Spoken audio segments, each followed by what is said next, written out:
Designcast Podcast, the podcast for design and STEAM educators. Hello and welcome to Designcast, a podcast where I interview a wide range of excellent guests in design and STEAM education to get their unique perspectives. My name is Jason Reagan, and I use my 20 plus years of experience as a design educator to dig deep into complex issues. This podcast has one simple mission: to create a community of people around the world that are interested in design and STEAM education. Each episode, I chat with guests from all corners of the design world, from classroom teachers to authors and even to educational consultants. We discuss a wide range of topics that we feel are relevant today. I do want to ask you that if you're enjoying this podcast, please leave a review, rate, subscribe, share, or download from your favorite podcasting app. This helps the podcast get discovered by listeners that might not find it otherwise. Also, it helps me to continually define the direction of future guests and episodes. Feel free to drop by my website, www.jasonreagan.ga, to leave me a comment or to sign up to be considered as a future guest on future episodes. Also, don't forget to stop by Anchor and leave me a voice clip that could even end up in an upcoming show. Thanks for listening, so let's get to it.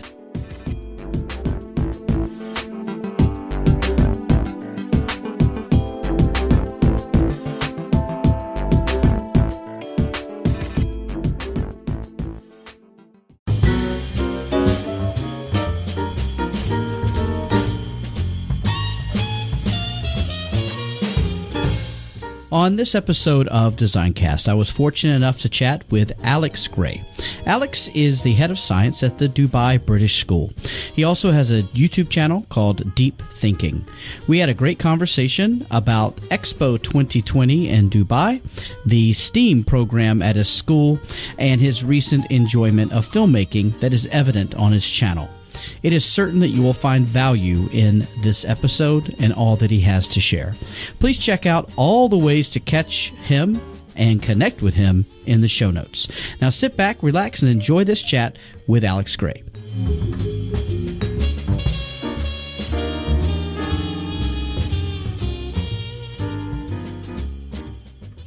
This podcast is a proud member of the Teach Better Podcast Network. Better today, better tomorrow, and the podcast to get you there. Explore more podcasts at www.teachbetterpodcastnetwork.com. Now let's get on to the episode. Welcome back to another episode of Designcast, and I just feel so fortunate today to have Alex Gray on with me. Alex, how you doing, man? Yeah, I'm really well. Thanks, Jason, and thanks for having me on. Oh man, I'm just so honored that you accepted my invitation. Can't wait to get into it. And so, Alex, do you mind introducing yourself and telling us what you're currently doing and actually how you became an educator? So hi everyone. My name is Alex Gray, and I'm currently the head of science at Dubai British School, Emirates Hills in Dubai. I've been in this role for 3 years now, but in Dubai for 7. And sort of prior to that, I worked in sort of grammar schools and boarding schools in the UK. Always been science related, even though I've got a sports background as well, sort of heavy into sports. And that's kind of what led me into teaching. I went to a sports-based university. I went to Loughborough University in the UK and always did rugby, and then always got injured through rugby. And so I did my coaching badges along the way and just found a real niche and passion for working with children and working with sort of other adults as well. That kind of led to a point where I was in my final year of university, and my dad said, look into teaching. And I looked into it. It was something I could stay at Loughborough and do a science PGCE. And it's kind of just gone from there. I was really, really fortunate to actually find my first job without actually having to teach something, which sounds really weird. But literally they were like, we need someone to teach biology, but who can also deliver rugby or games in the afternoons. And that's what the school was. That was a grammar school in the middle of Birmingham. And I was like, perfect. It kind of gave me a sort of a false impression of what education, or at least applying for jobs, should be like. And I found out, like, obviously years afterwards, that this is not the norm. And that's kind of what's led me into it, really. Sort of having that sports background has been helpful to the starting point. But after that, it's kind of been, look, this is a secondary part I can offer you, but I'm all about sort of the science and pedagogy, and interest now is andragogy, so how adults learn. And that's kind of what's pushed me to where I am at the moment.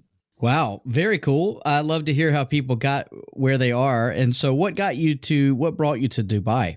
So my wife is actually not a teacher. She is an interior designer, and the company she was working for just happened to be saying, look, we're setting up an office in Dubai. And we'd always spoken about living abroad and sort of experiencing what it was like. So she kind of said, look, let's give it a go. If you can get a job out there, then yeah, we'll go.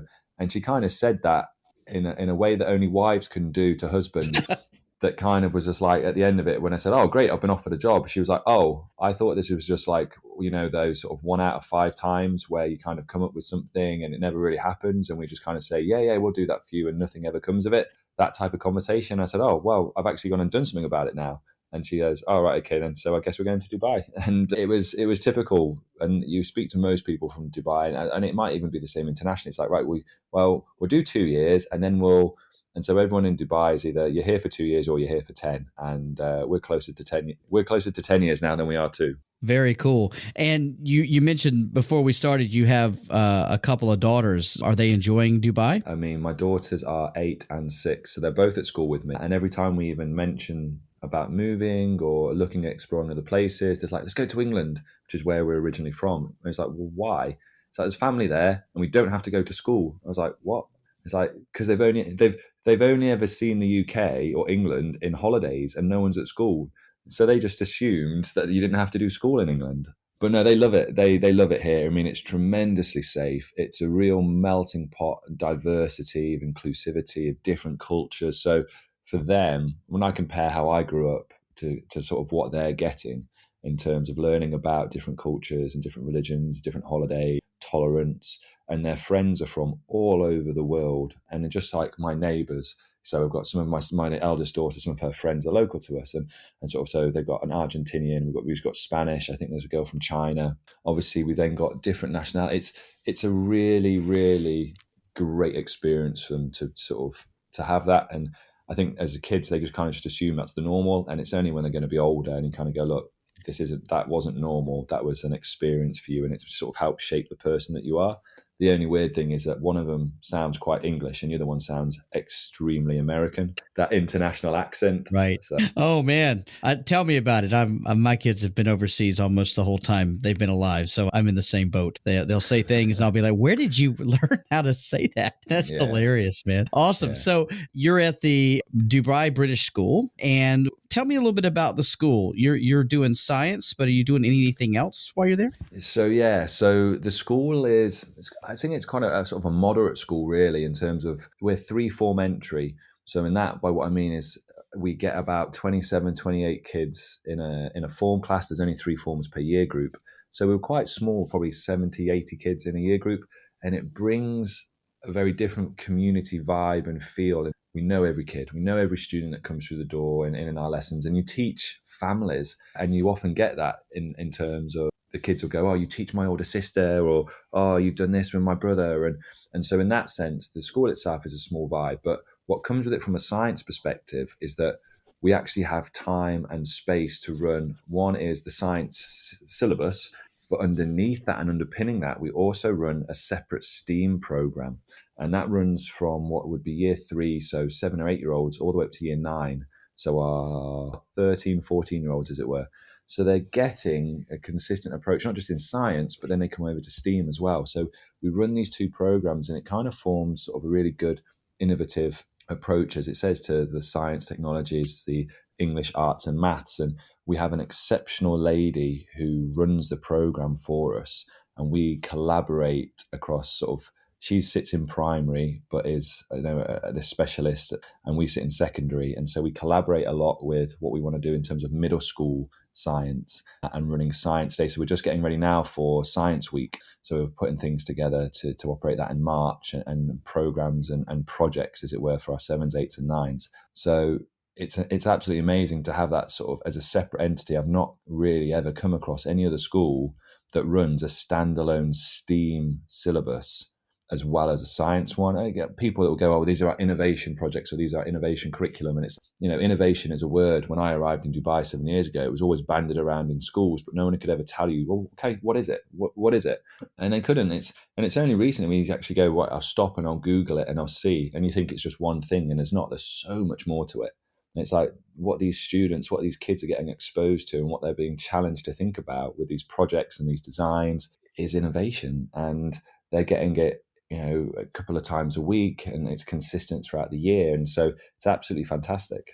Man, that sounds really, really cool. And so this STEAM program, how much input do you have into it in your role as the sort of the head of science? I look into it more from, let's say, from when they hit 7, 8, and 9, maybe a little bit from year 6 in terms of transitioning. So we look at the curriculum that we offer, and obviously we follow the national curriculum, and we may sort of modify it slightly in terms of what we want to do, but we'll look at that, and then we kind of go, well, how can we sort of use this as either to sit on top of what they're doing or to support it under. And so we'll talk about ideas that come into this and certain projects that may come along. So we've done certain things on, what's the word now I'm looking for?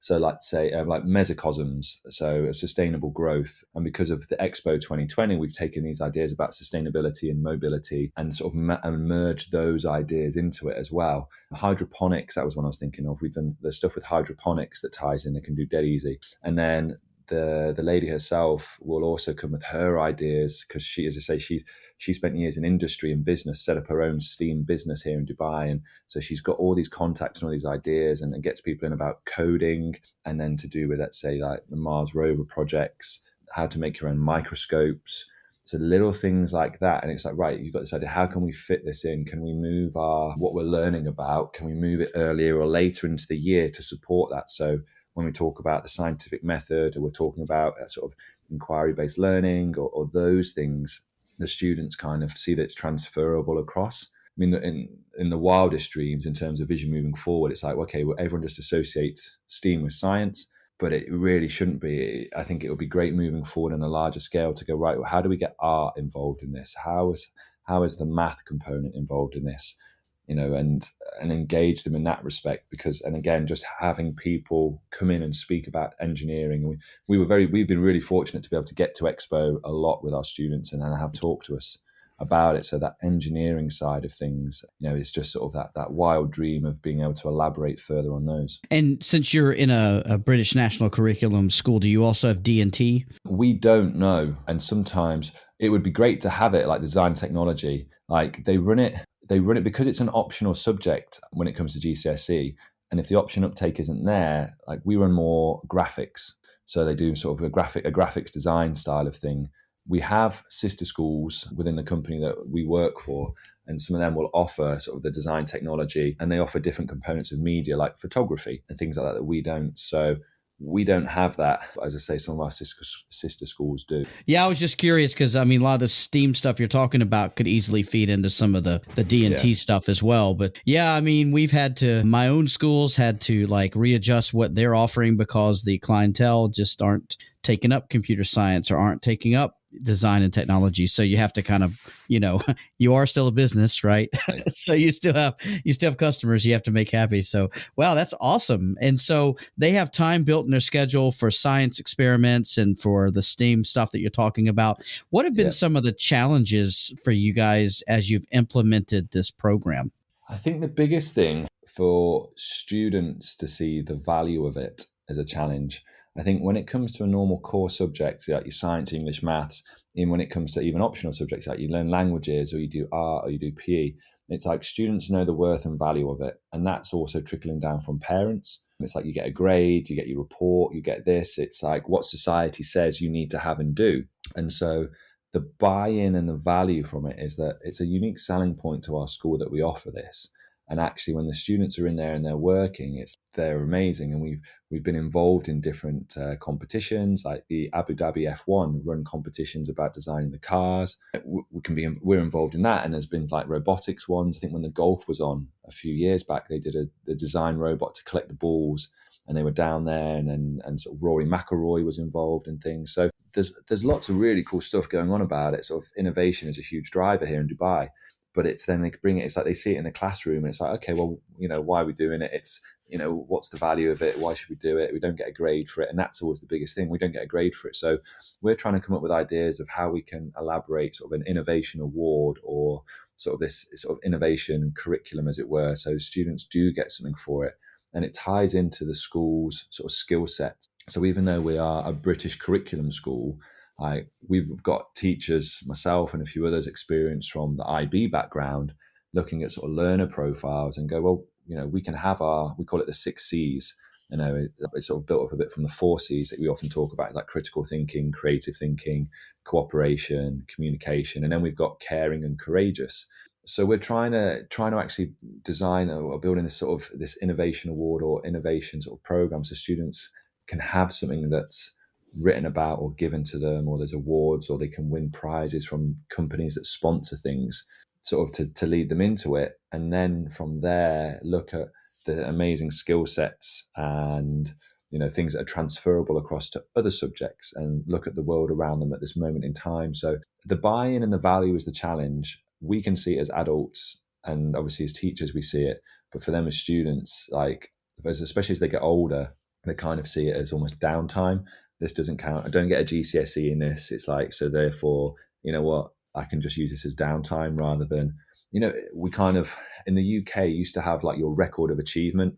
It's probably, I don't know if it's very different, obviously, if you're growing up, but a record of achievement you used in pastoral time. You used to put things inside it. So like you'd have, like, when you'd write your CVs, or you'd put evidence in it. So if you ever went for jobs, or like, there was a lot of emphasis on that. So this idea of having some sort of innovation or something separate from GCSEs or your grades, but something that shows you as a person and your skill set, is kind of a loose idea we're going with, because grades don't tell you the skill sets. It just tells you that on one day your ability to recall information at that time was really good, or maybe not.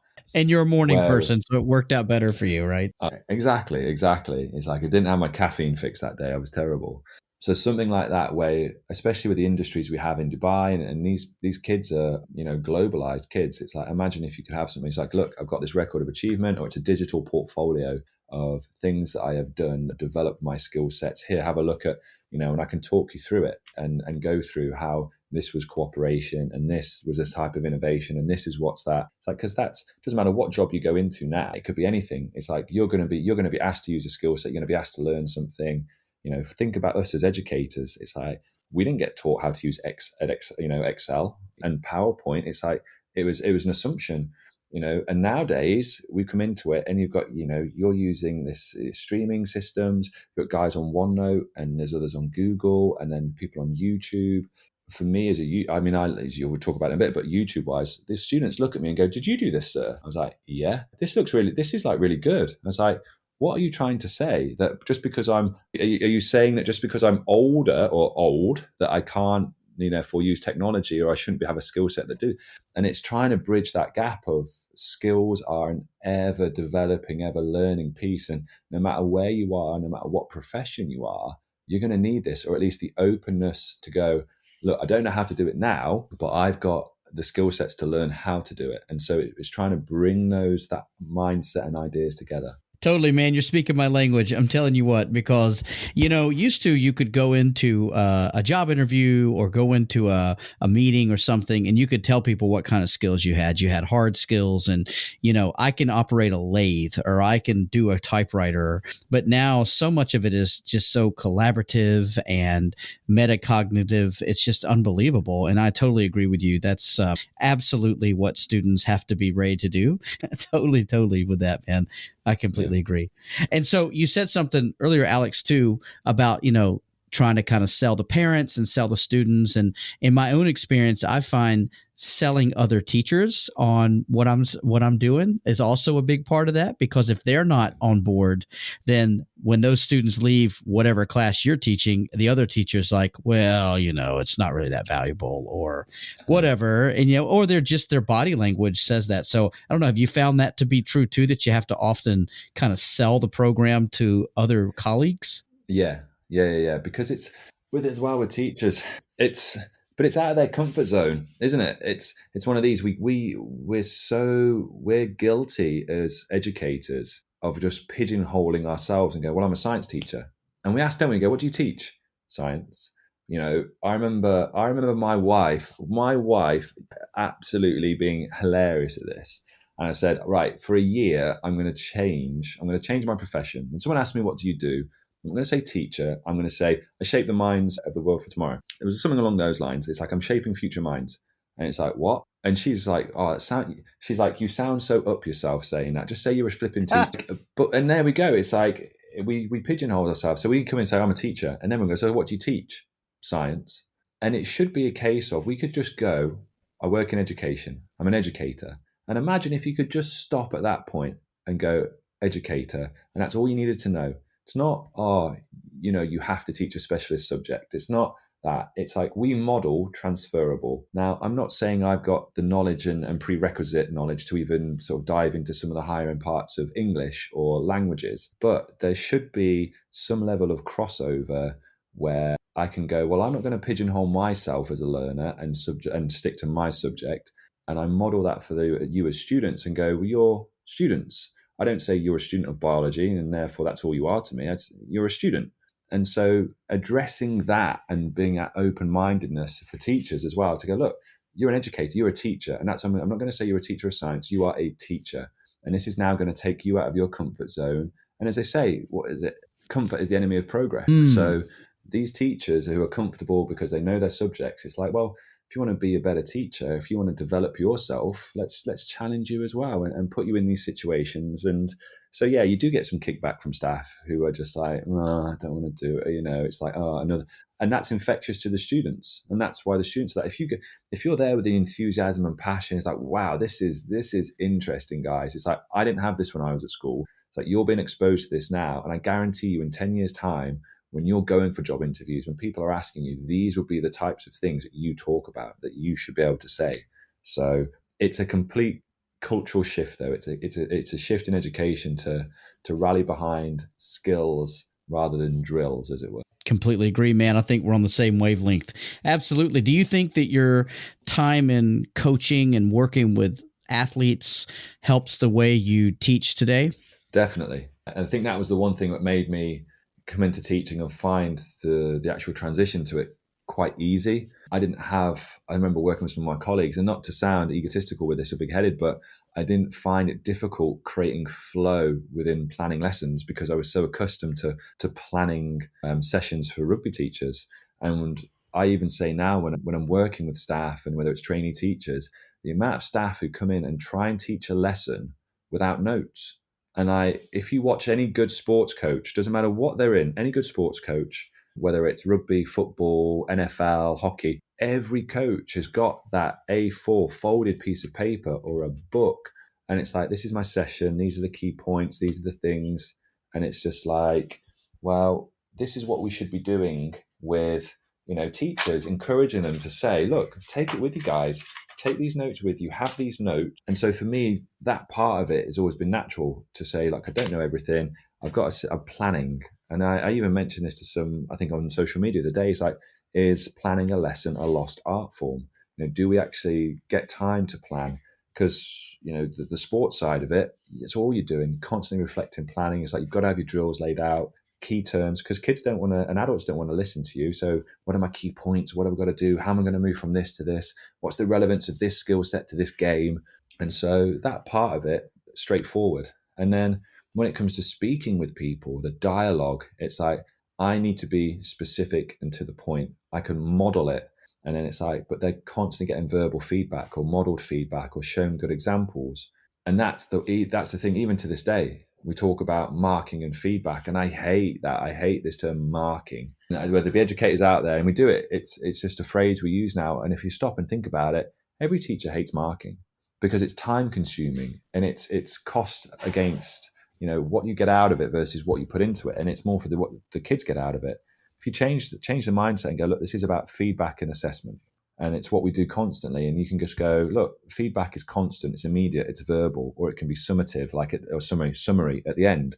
We always stop sports sessions, we stop lessons and go, right, quick, let's do a quick feedback. Let's look at the things, our objectives for today. How do we, and it's little things like that actually now that are building into it. And I still think there's a lot we can learn.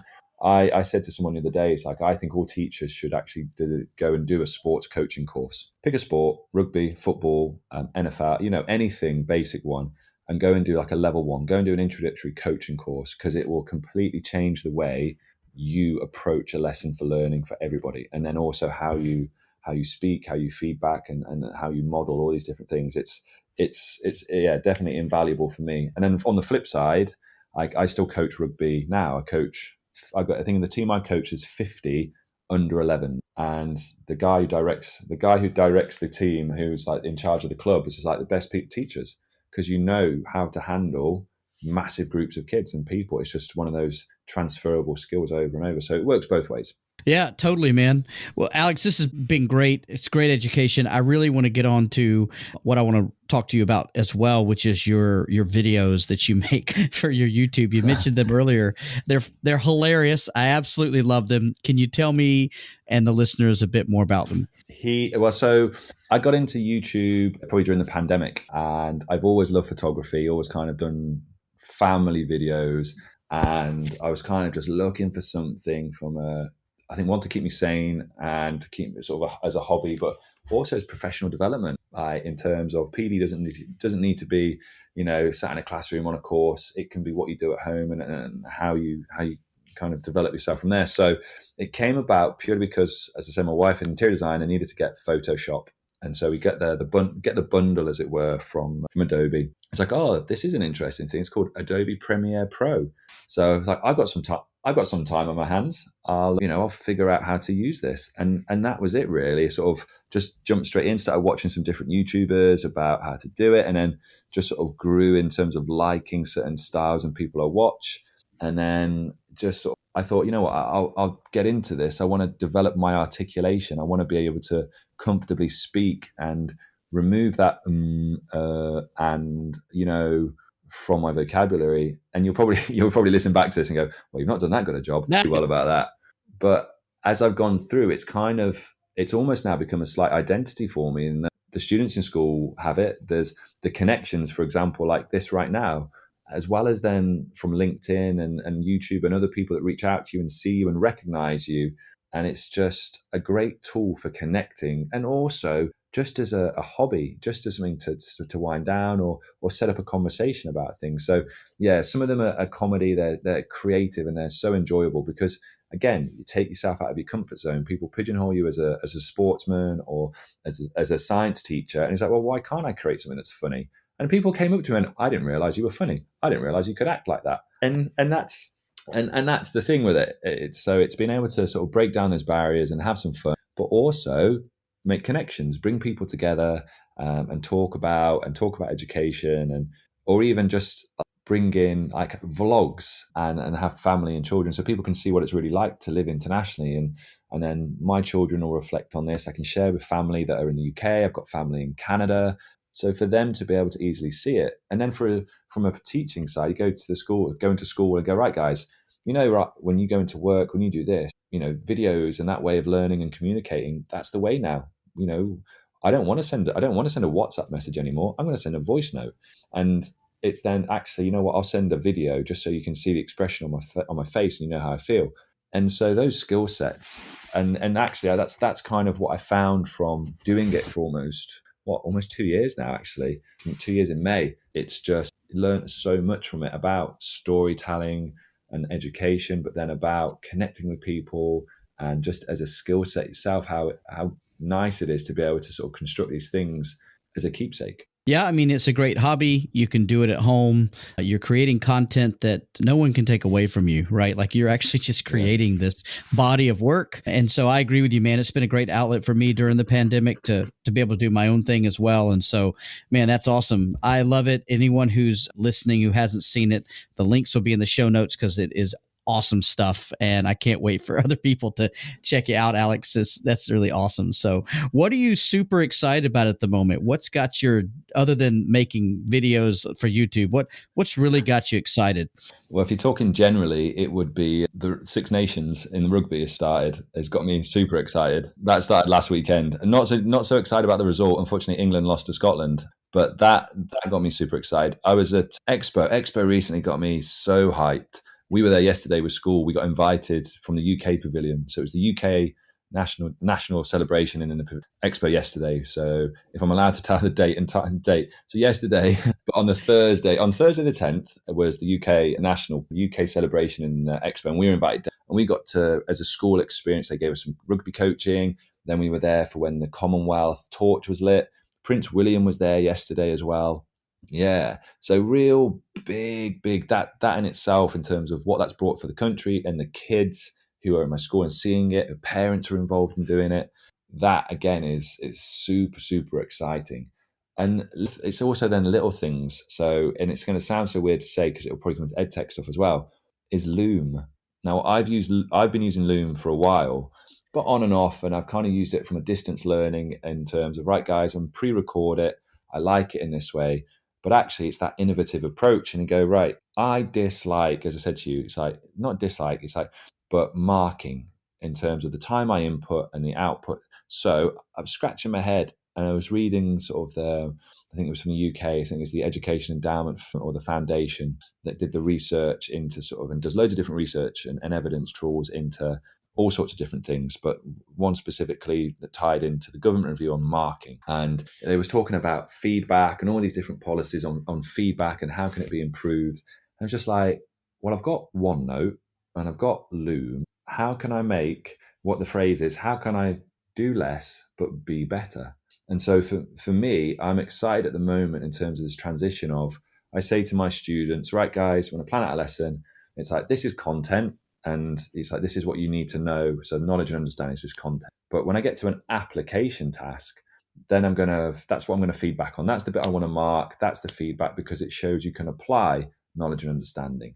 So what I've started doing is I say to my students, right, take a photo of your work, put it on OneNote for me. And then what I do is I live mark it. So I have Loom, I've got Loom recording me, and then it's recording the screen. So as I mark their piece of work on OneNote, it's being recorded. And so then what I do is, it's only a 2-minute, 3-minute thing.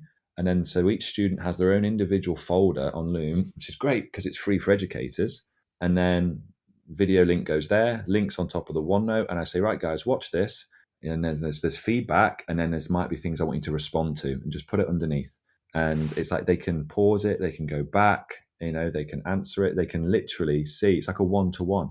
And so it takes me as long to do as if I was actually flicking and ticking a book.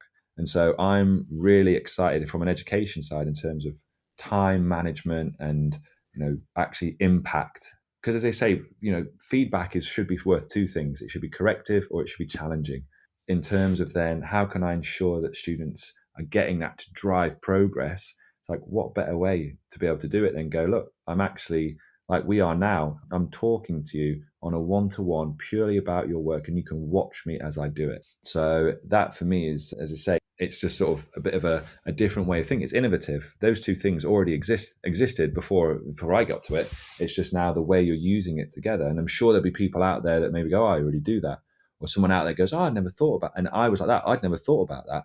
And actually bringing them together is with all these other things. I'm like, that's going to save me so much time and have so much more impact. It's like, I'm excited about this.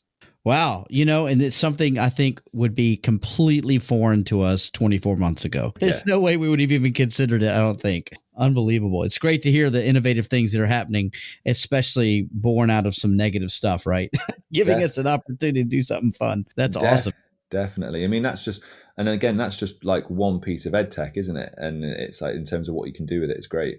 It is awesome. And so many people have shared so many great things with me. And that is just one more. Alex, it's awesome that you're hearing it. I'm hearing how authentic that is, and your students are benefiting from it. And so that's great. Thank you for sharing that with me. And so Alex, I always ask everybody to share with the listeners a book that they would recommend everyone stop right now and read. So do you have a book that you recommend? I do. The one that's probably had the biggest impact on me throughout this experience already is called The Culture Code by Daniel Coyle. So I don't know if you've come across him before. Yeah. So he also did The Talent Code. Read that previously and it's like, wow, that's, again, learning about individuals and how they do it. It's like, wow. And then he wrote one on The Culture Code. And it happened at a point in my time where I was just transitioning more to be interested more in like coaching and people development. And I came to it and I was just like, you know what, as an educator, because we go into, I suppose it's weird, go into school and you think, we're a big community and we're all working together. And the answer is, no, we're not. The success of a school, this is the way I view it. The success of a school is based on the strength of the teams within the school. if you weren't teams, you wouldn't have a science department or an English department, or if you want to call it a language faculty. Those are individual teams, and those individual teams have their own cultures and work in their own dynamics. And the success of those individual teams is what makes a school great. That's kind of the what I picked up from that, and kind of, I suppose, made it my own about education and coaching culture in education as well. And it's that for me is just sort of some of the things that, and it's just a great storyteller. Daniel Coyle, in terms of how he puts things across and what he says about it, the people he's spoken with, really, really good read. Yeah, it's a great book. I absolutely loved it. It was a fantastic book. I need to go back and read it again. So thank you for reminding me, Alex. I need to go read that again. That would be awesome. So Alex, if people want to get in touch with you or check out your YouTube channel, what's the best way to do that? Okay, so my YouTube channel is Deep Teaching, which is DEEP. So it stands for Develop, Engage, Explore, Progress. Okay, great. I'll make sure that ends up in our show notes so that people can have an easy access to check that out. I think I sent you the link. I think that's... Yes, you did. And I'm excited to have that on there. And if people want to connect with you, what's the best way to do that? So Deep Teaching is on Twitter. I'm not massively into Twitter. I'm a LinkedIn person. So on LinkedIn, you can find me. It'll be just Alex Gray. I'll put it. It's on my YouTube channel. Twitter is Deep Teaching. It's all connected, but it's like that. I'm on that side of the fence. I'm the LinkedIn side of the fence. I know other people kind of the Twitter side of it, but no, I'm still not there yet. I got you. It's okay, man. You've got your niche. You got to stick with it, right? You definitely want to check that out. All right. So Alex, thank you so much for this. I know that people are going to find a lot of value in it, especially that last tip about how you're using Loom and giving feedback, and just some really interesting stuff you're doing. So I do appreciate you taking the time to chat with me today. Thank you so much, man. Oh, Jason, you're welcome. Thanks again for inviting me on. I thoroughly enjoyed it. It's always great to catch up with fellow educators everywhere around the world. Absolutely. Thank you so much.